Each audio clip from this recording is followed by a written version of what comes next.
हे नैहर के अन्न लेकिन ठीके बड लागे छै। देखियो 2 दिन बैस के खेलिए हन और फूल गेलिए बुझलिए। एतऽ जे हम 2-4 दिन और रह जाब तऽ फुटबॉले भ जाब। हैं जाय छै जा दियो हमरा एखन 2-4 दिन और रहे की एखन कनी मुँहे आर फूलल हन हाथ पैर और फूलत ओकर बाद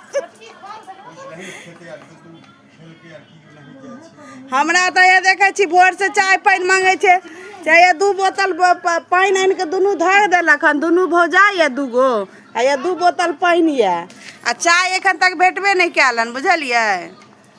2 गो भौजाई आ 2 बोतल पानी। हाँ 2 बेर चाय पिलखिन न आ तेसर बेर रोटी बनबै छै के हमरा चाय दियौ। हाँ बुझियो पानी जे मंगलिए हाँ तो गिलास तो जना लागे छै हम एलिए तो पेटी बाकस में छोड़ा के एगो गिलास ने घर में छै बुझलिए। जखन पानी मंगबै तो एगो है ई बोतल आ कि एगो है ई बोतल ई बोतले में भेटते। हिनका बोतल बड़का चाही तो मन भरते नहीं। हाँ बोतले में पानी भेटैया कखनो जाय में ओरिजिनल एकर ओरिजिनल चीज रहता रहा से नहीं मिलैया बुझलिए खाली पानी मिलैया आ ओहो चाय जे 2 बोतल पानी मिल गेल हन चाय एखन तक नहीं मिलल। इंतजार में रहिए जे ननद एथिन त ने एथिन त ननद एलखिन खाली ने ने एलखिन बुझियो हम क्या नहीं नेबे एते लोग नैहर आ लोग अपने एता माजा स्प्राइट आ थम्स अप कि नैहर में आबि के बैस के पीते। इंतजार करे जे कोई एथिन मेहमान त कुछ ने एथिन त खाली हाथ चलथिन। मेहमान आवे छथिन खाय ले लौर के नहीं आवे छथिन।